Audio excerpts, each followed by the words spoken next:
Números capítulo 13. O capítulo 13 de Números, ele traz em si uma história que é extremamente importante e atual para nós. O capítulo 13 de Números, ele fala a respeito de Moisés enviando espias até a terra prometida, mandando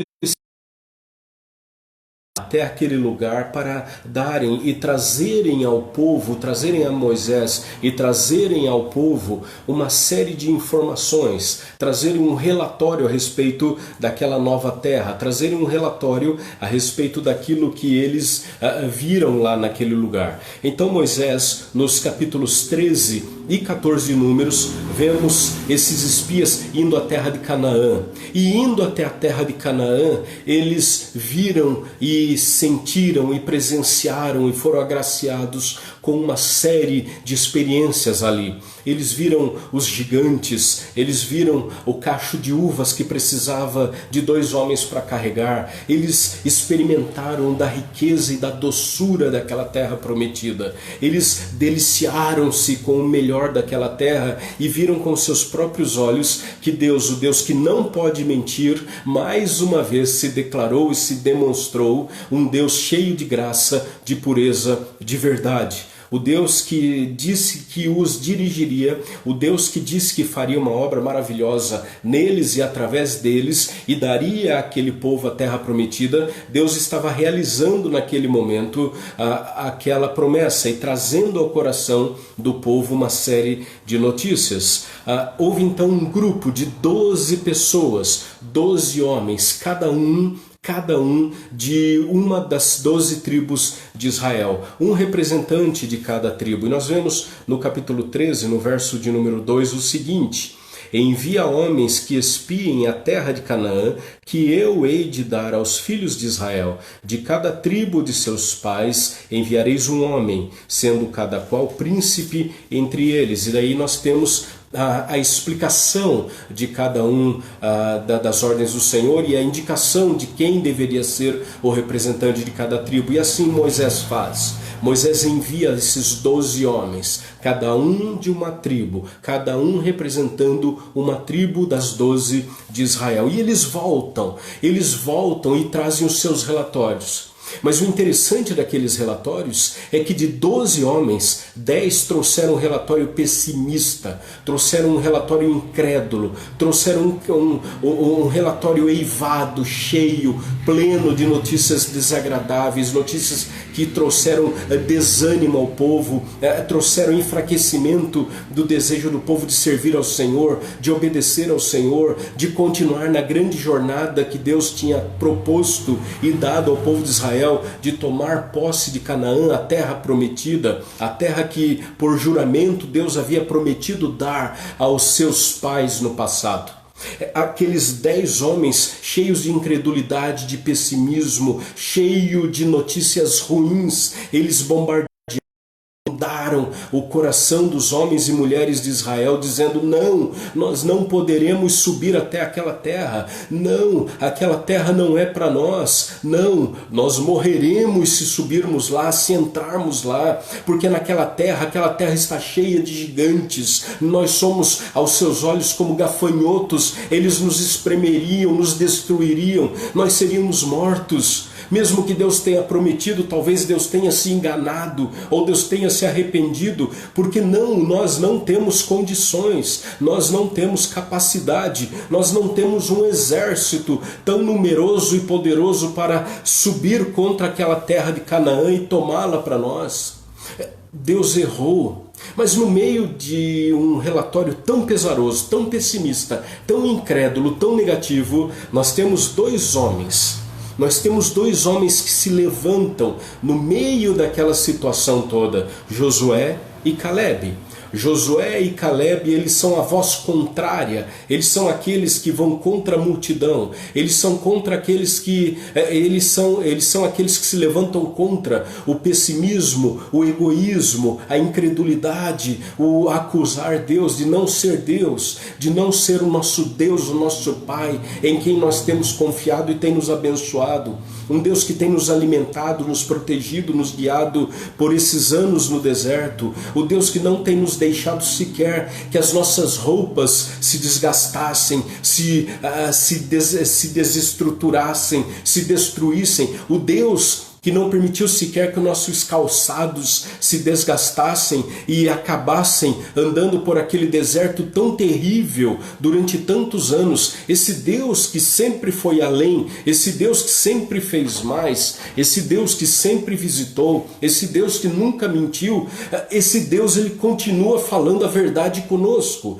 Esse foi o relatório de Josué e de Calebe. Eles tentam então convencer o povo a lutar pela posse da terra, mas eles estavam cheios de medo, cheios de incredulidade, porque o relatório dos outros 10 espias permeou, encheu, deixou pleno o coração daqueles homens, não de confiança e certeza em Deus, mas de dúvidas sobre o amor, sobre o cuidado, sobre a promessa, sobre a palavra e sobre aquilo que eles teriam diante de si.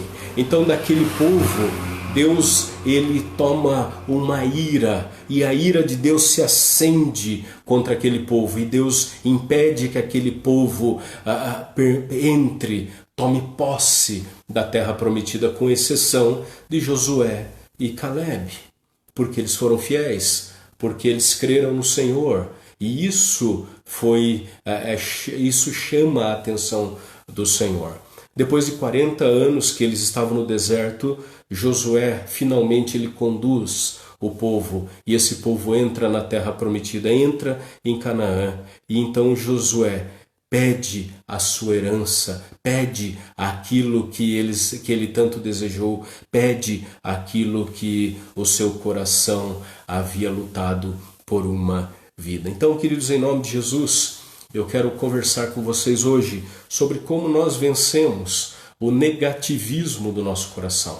Como é que diante de tantos problemas, diante de tantas vozes contrárias, diante de tantas pessoas que se levantam e dizem: não, Deus se esqueceu de nós, não, nós não passaremos pela prova, não, nós não entraremos na terra prometida porque nós somos pequenos demais, nós não entraremos na terra prometida porque nós não temos exércitos, nós não entraremos na terra prometida porque nós não temos condições, porque nós somos como que gafanhotos diante dos gigantes, dos problemas, das crises e dos problemas. Nós não temos como viver, nós não temos como passar. Números capítulo 14, verso 23. A palavra do Senhor nos diz assim, Números 14, 23.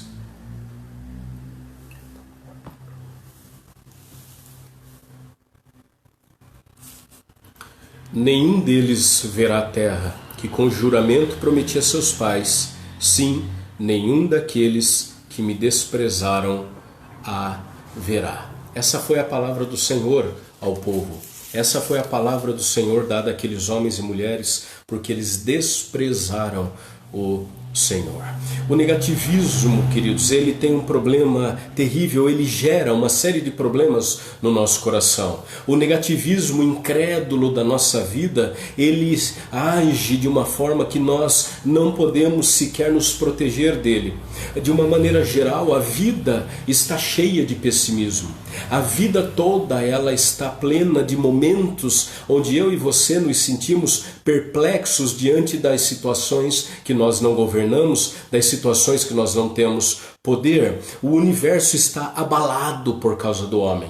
Quando nós vemos momentos de crises como o mundo está passando hoje, são momentos que de tempos em tempos eles se repetem.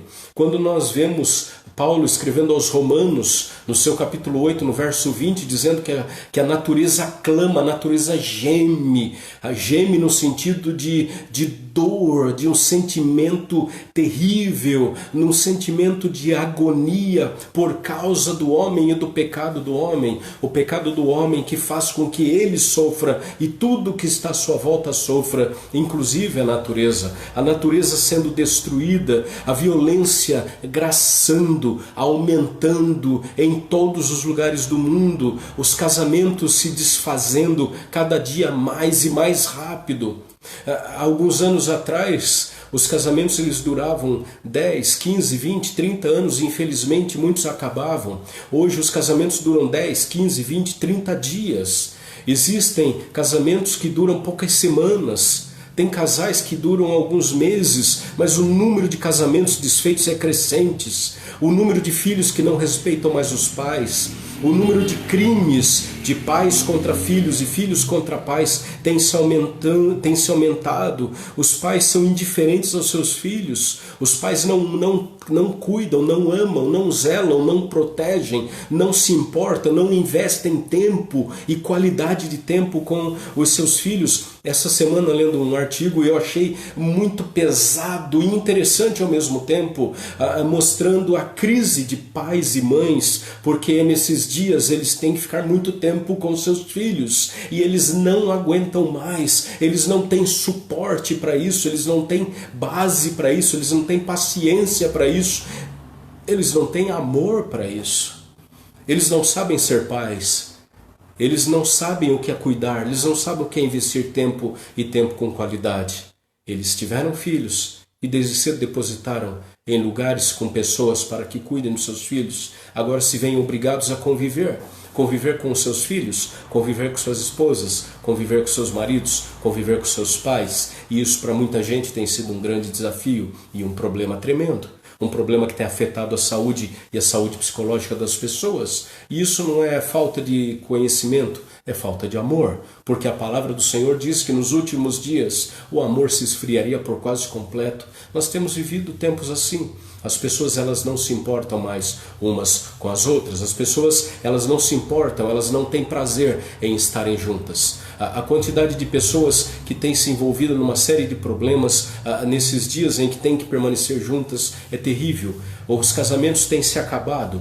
Essa semana, conversando com uma conhecida que é advogada, ela diz que mesmo nesses dias o número de divórcios não tem diminuído, pelo contrário, porque as pessoas são obrigadas a conviver e elas não se suportam mais. Não é falta de outra coisa, senão do amor do Senhor. A vida está cheia de momentos pessimistas na nossa vida, mas há muito negativismo também nas pessoas. Nós vemos jovens desanimados porque eles ou estudaram e não veem perspectiva de futuro, ou não querem sequer estudar porque acham que não terão emprego. Homens e mulheres desistindo de suas famílias, desistindo dos seus empregos, achando que não tem mais jeito, pessoas infelizmente tirando suas vidas porque de tão pessimistas e negativas que estão, elas não veem mais luz na sua vida, não veem mais esperança para si, não acham recursos na sua história, e o melhor é acabar com essa vida para que você tenha paz no seu coração, como se isso fosse resultado e como se após a nossa morte nós tivéssemos paz, se Cristo não for a nossa paz. Mas quando nós olhamos para a palavra do Senhor, a palavra do nosso Deus, Ele nos convida a lutarmos contra o negativismo diário. Você liga os jornais hoje são ruins para nós. Da mesma forma como eles são úteis porque nos informam, eles também nos deixam para baixo, eles nos deprimem, eles nos deixam pessimistas porque você não vê solução para nenhuma crise e nenhum problema. Pelo contrário, cada vez que você lê um jornal, cada vez que você ouve uma notícia, cada vez que você assiste um jornal, mais e mais negativo e mais pessimista você fica diante da situação que graça, que reina, que campeia pelo Brasil e pelo mundo.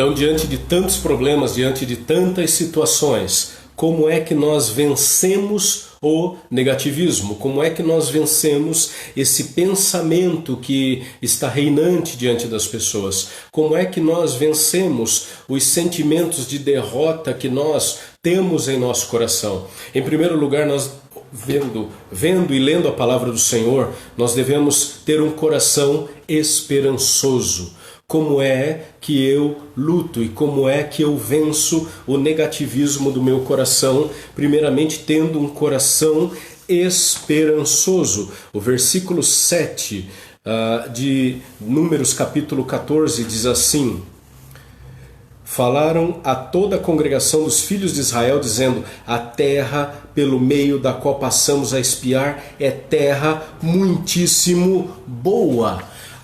10 espias disseram: não, nós não conseguiremos vencer, não, nós não passaremos pelas barreiras do inimigo, não, nós não venceremos a barreira daqueles gigantes que podem nos esmagar e nos destruir como se fôssemos pequenos gafanhotos esmagados pela sola dos seus pés. Nós não conseguiremos vencer, mas a declaração de fé e a maneira como nós podemos e devemos vencer o negativismo dos nossos corações e da nossa vida é exatamente tendo um coração esperançoso. Caleb diz que também quando o negativismo tomou conta de todos, ele fala positivamente porque ele sentia no coração. O verso 7 de Deuteronômio capítulo 14 fala isso. Deuteronômio capítulo 14 verso 7 nos ensina que a primeira regra, o primeiro passo para nós vencermos o negativismo que tenta destruir o nosso coração, destruir a nossa fé, matar a nossa esperança, esmagar a nossa fé e esperança e paz no Senhor, a tranquilidade do nosso coração, é ter um coração esperançoso. Ele sentia no seu coração: a terra pela qual nós passamos a espiar é uma terra boa. A terra que nós espiamos é uma terra que realmente mana leite, mana mel, é uma terra próspera, é uma terra boa, é uma terra que tudo nos é dado, porque o Senhor assim prometeu. Ter um coração cheio de esperança, não uma esperança cega, não uma esperança pequena, porque quando nós vemos Deuteronômio capítulo 13, juntamente com Deuteronômio capítulo 14, nós vemos que Josué e Caleb, eles não negaram a existência de um grande povo, eles não negaram a existência dos gigantes, eles não negaram a existência de dificuldades e problemas, eles não negaram as barreiras, eles não negaram os problemas, mas o seu coração ele não estava cheio da desesperança, mas estava cheio e pleno da esperança que é o próprio Senhor, a esperança do Senhor, a palavra do Senhor, o conforto do Senhor, a confiança num Deus que não mente, um Deus que não nos deixa entregue à nossa própria vida e sorte, um Deus que não nos rejeita a oração, um Deus que é nosso Pai eterno, um Deus que nos acolhe, um Deus que nos abraça, um Deus que corre em nossa direção. É essa a imagem que Josué e Caleb tinham a respeito de Deus, mesmo vendo os problemas, mesmo diante da perplexidade,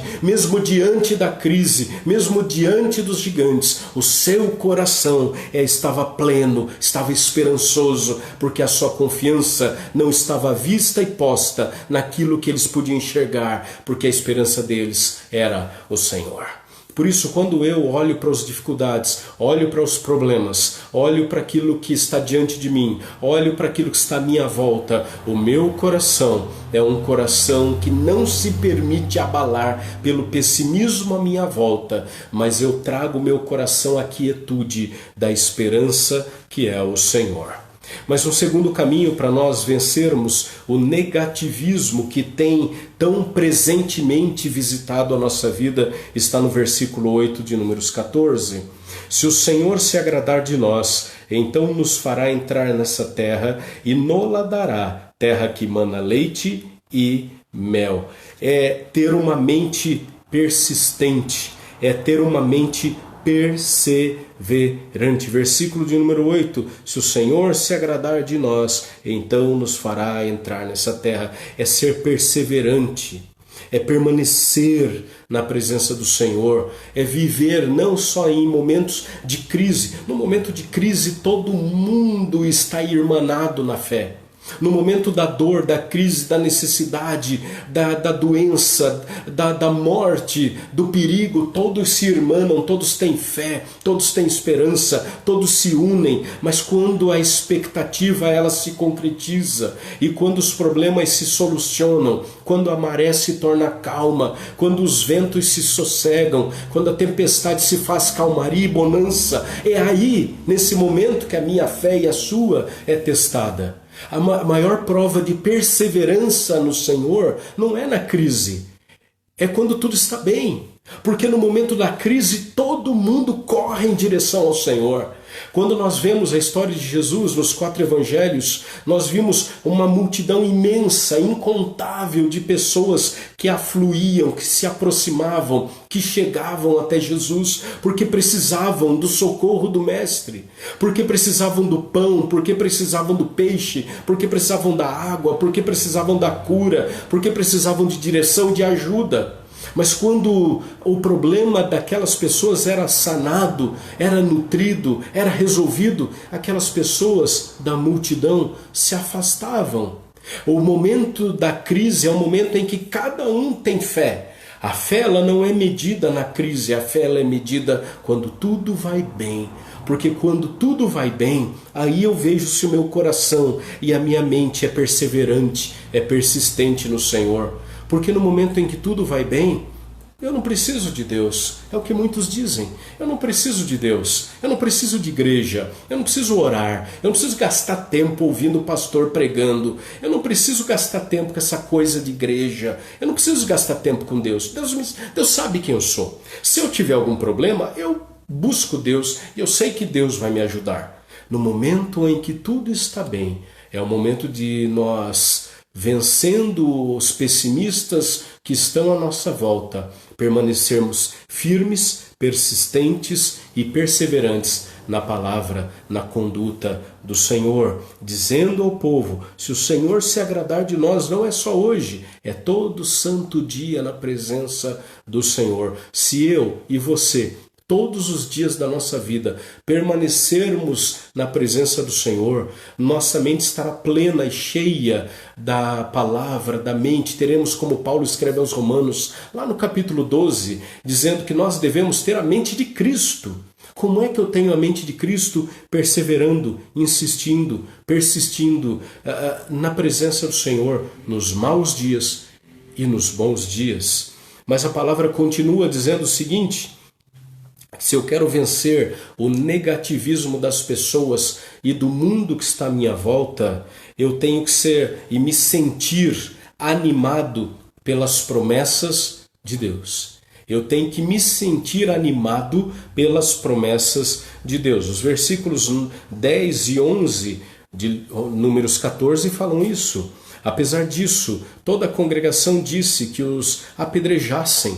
Porém a glória do Senhor apareceu na tenda da congregação a todos os filhos de Israel. Disse o Senhor a Moisés: até quando me provocará esse povo e até quando não crerá em mim, a despeito de todos os sinais que fiz no meio deles? Até quando nós duvidaremos da ação do Senhor? Então, se eu quero vencer o negativismo que vem contra a minha vida, a minha fé e a minha família, eu devo me animar pelas promessas de Deus. Eu devo me animar por aquilo que o Senhor faz. Eu devo me animar por aquilo que o Senhor deseja realizar na minha vida e no meu coração. Eu tenho que me animar na presença do Deus que fala ao nosso coração. Eu tenho que me animar por aquilo que Deus prometeu. E as palavras do Senhor, elas nunca cairão por terra. As palavras do Senhor nunca deixarão de se concretizar e de se realizar. Então Josué e Caleb, eles confessam ao Senhor, eles continuam na presença do Senhor, eles não desafiam ao Senhor, diferentemente do povo, diferentemente daqueles que se voltaram contra o Senhor. E Deus, ele buscado por Moisés, ele enche-se de ira contra o povo, dizendo: até quando vocês não vão crer em mim, mesmo eu tendo feito tantas coisas por vocês? Por isso, quando eu me sinto animado pela promessa do Senhor, pela palavra do Senhor, pela presença do Senhor, o meu coração não entra por esses caminhos negros e pantanosos e espinhosos do negativismo. Eu não me torno uma pessoa amargurada, amarga, fechada, uma pessoa sem vida, uma pessoa sem ânimo, uma pessoa sem alegria na vida, porque eu sou cheio da esperança, da presença e da palavra, das promessas e da realização da obra do Senhor, dia a dia manifesto na minha vida. Nós estamos hoje, nesse momento, conversando um com o outro, ouvindo e sendo abençoados pela palavra, por uma única razão: Deus se mostrou fiel, misericordioso a nós. Isso nos basta para vivermos uma vida bonita na presença dele. Isso já nos basta para não caber no coração de qualquer homem ou mulher que conhece a palavra de Deus, a expressão pessimismo. Não há como sermos pessimistas diante do que nós conhecemos de Deus. Mas pastor, nós passamos por tantos problemas. O que o mundo está enfrentando aí não é a prova de tantos problemas e de tantas dificuldades? Sim. O pessimismo ele faz com que eu não enxergue a bênção de Deus, apesar de. O homem e a mulher que se enche da presença do Senhor e consegue viver uma vida de alegria em meio ao sofrimento, não é alguém imune ao problema e não é alguém que não percebe a dor, não é alguém que não está vivendo a dor, não é alguém que ignora o problema. Pelo contrário, nós nos alegramos no Senhor apesar do problema. Nós, a imagem de Jesus Cristo, nosso Senhor, nós podemos dormir tranquilamente no barco, mesmo no meio da maior das tempestades, porque o Senhor cuida de nós. A tempestade continua batendo contra o barco. A tempestade e os ventos e o mar continuam tentando solapar, afundar e levar a pique aquela embarcação que somos nós. Mas nós dormimos tranquilamente, porque a gente confia que o nosso Deus é o Deus que opera em nós, tanto o querer quanto o realizar. O viver é lucro, o morrer é lucro. Nós estamos sempre na presença do Senhor. Por isso, se nós não temos o que perder, mas só o que ganhar, por que nós vivemos com tanto pessimismo diante das situações? É claro que o mundo está indo de mal a pior. É claro que a situação política, econômica, espiritual, sanitária, é terrível. Vivemos numa das piores épocas dos relacionamentos humanos da história. É claro que isso tudo é verdade. É claro que tudo isso em algum grau nos afeta, nos amargura. Mas nós não podemos cair nesse buraco sem fundo, nesse espiral da morte que é o pessimismo. Porque quando nós caímos no pessimismo, nós esquecemos das promessas de Deus. A promessa de Deus que o Senhor jamais se esqueceria de nós. A promessa que nós nunca estaremos órfãos. A promessa que o Senhor é o nosso bom, que nos alimentaria, que é o Senhor que nos saciaria, que é o Senhor que nos aconselharia, que é o Senhor que nos faria lembrar de todas as suas palavras, que é o Senhor que nos daria paz no meio da tempestade, que é o Senhor que nos acolheria em seus braços amorosos, nos abraçaria, nos beijaria e nos diria no último dia da nossa história: entrai no gozo eterno do seu Senhor. Por quê? Porque a minha palavra, a minha graça te basta. Então, se a graça do Senhor nos basta, a graça do Senhor nos basta porque nós vivemos num mundo que já intrigas, problemas, cheios de morte e separação.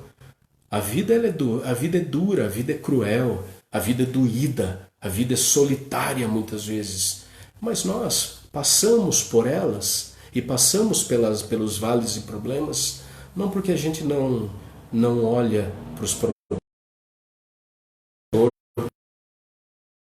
Senhor cuida de nós, o Senhor continuará cuidando aqui, ali, hoje e sempre.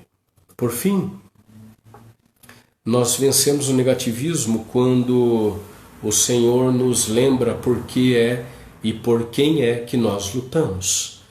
Nós vencemos o negativismo quando o Senhor nos lembra de por quem a gente luta, por quem a gente guerreia. O versículo de número 12, ele é interessante porque diz assim: com pestilências o ferirei e o deserdarei, e farei de ti povo maior e mais forte. Número 22. Nenhum dos homens que, tendo visto a minha glória e os prodígios que fiz no Egito, no deserto, todavia me puseram à prova já 10 vezes e não obedeceram a minha voz. Versículo 24. Porém o meu servo Caleb, visto que nele houve outro espírito e perseverou em seguir-me, eu o farei entrar à terra que espiou, e a sua descendência a possuirá. Veja que coisa maravilhosa Deus fala ao coração, falou ao coração de Caleb, falou ao coração do povo e falou a cada um de nós. Nós lutamos não é por nós, nós lutamos em nome do Senhor. Nós vivemos para a glória do Senhor. Nós perseveramos porque o Senhor persevera em nós. Nós vencemos porque o Senhor já venceu por nós. Essa batalha é uma batalha ganha. Nós sofremos para lutar numa batalha que já está vencida. Nós apenas temos que tomar posse das bênçãos que Deus tem para nós. Tomar posse das bênçãos que Deus tem para a sua família. Deus tem promessas e Deus tem palavra na sua palavra. Na palavra que está nas suas mãos. Coisas maravilhosas ao seu coração. As palavras do Senhor não estão ocultas. As promessas de Deus para o seu povo não são mistérios escondidos. Está diante dos seus olhos. Está diante de você neste dia, nesta hora. Quando nós nos lembramos que nós lutamos pelo Senhor, lutamos para que a glória dele se estabeleça, lutamos para que o nome dele seja ouvido, reconhecido em nós, através de nós e apesar de nós, nós conseguimos vencer o negativismo da nossa vida. Por quê? Porque mesmo que os nossos olhos mortais não consigam ver a realização da grande obra de Deus, nós fazemos para que o Senhor seja glorificado. Não a nós, Senhor, não a nós, mas ao teu nome dá glória. A glória pertence ao Senhor, toda a honra, toda a glória, todo o poder, toda a majestade, todo o conhecimento vem do Senhor. Quem primeiro deu a Ele para que depois recebesse? Quem ensinou o Senhor? Quem foi o conselheiro do Senhor? E mesmo Deus sendo tão Deus quanto é, Deus ele compartilha a sua riqueza, a sua santidade, a sua sabedoria, o seu cuidado, o seu tempo, o seu amor comigo e com você, com a minha família e com a sua família. Nós não lutamos pelos outros, nós não lutamos por nós, nós lutamos em nome do Senhor. Davi, quando ele aceita o desafio do gigante Golias, ele diz: você está desafiando ao Senhor, eu, Davi, vou contra você, Golias, em o nome do Senhor. Porque é contra o Senhor que você está desafiando. É contra o nome do Senhor que você tem falado. Por isso, a minha luta, e Paulo escreve mais uma vez aos Romanos, a nossa luta não é contra os homens, não é contra as pessoas, é contra os principados e potestades. A nossa luta, ela pertence ao Senhor. Ao Senhor pertence a honra, ao Senhor, a nossa batalha pertence ao Senhor. Por isso, querido, em nome de Jesus, que a sua mente não perca o objetivo que Deus tem colocado ao seu coração. Não desista de lutar, mesmo que o relatório seja negativo, mesmo que a expectativa das pessoas seja frustrada, mesmo que as pessoas achem que você é um fracassado, que você não é tudo aquilo que as pessoas esperavam. que você não é a pessoa mais escolhida, não é a pessoa mais preparada, não é a pessoa mais gabaritada, não é a pessoa mais pronta para aquela obra. A obra pertence ao Senhor, e se Deus ele escolheu você para que você, na sua família, no seu ambiente de trabalho, onde você e com quem você se relaciona, Deus escolheu você porque você é uma peça especial do plano dele naquele meio. A peça especial de Deus na sua família não sou eu, é você. A peça especial de Deus na sociedade, junto com as pessoas que você conhece, não sou eu, é você.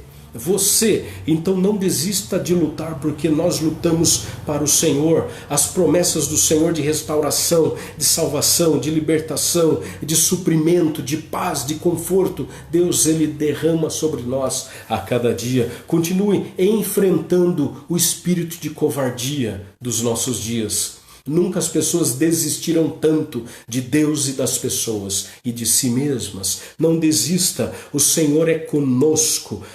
Números 14, verso 9 é glorioso. O versículo de número 9 diz assim: tão somente, é isso que Deus espera de mim e de você em nome de Jesus. Tão somente, apenas isso. Não seja rebelde contra o Senhor.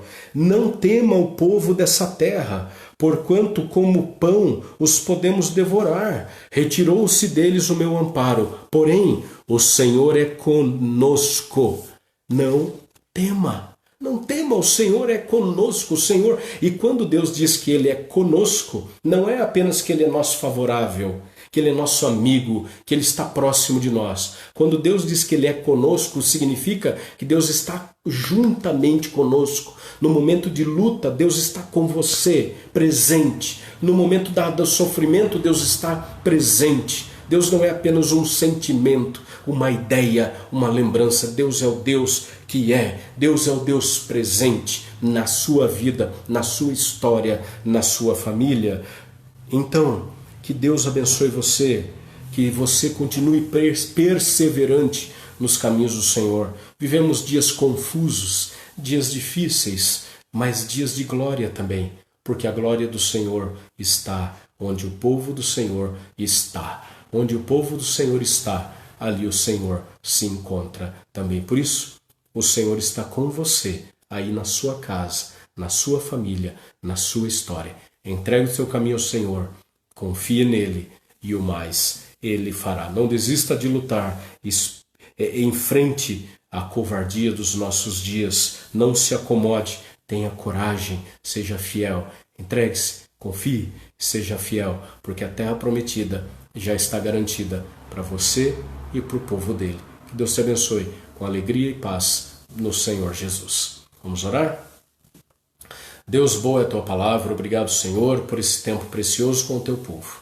Abençoe mais uma vez, pedimos, cada vida, cada família e cada lar. Abençoe, Deus, a nossa nação, desde o presidente da República até o cidadão mais humilde. Pedimos também que o Senhor abençoe cada homem, cada mulher que nesta hora estão trabalhando, ó Deus, para ajudar, abençoar e cuidar de pessoas, seja na área da saúde, da segurança, da limpeza, do transporte, enfim, ó Deus, o Senhor conhece a limitação, o problema, o Senhor conhece os relacionamentos de cada um de nós, o Senhor conhece cada sonho e cada desejo. Depositamos, colocamos isso nas tuas mãos, porque tu és um Deus santo e todo-poderoso. Manifesta a tua graça em nós, abençoa o teu povo com paz, com alegria e com saúde. Toma-nos nas tuas mãos, em nome do Senhor Jesus.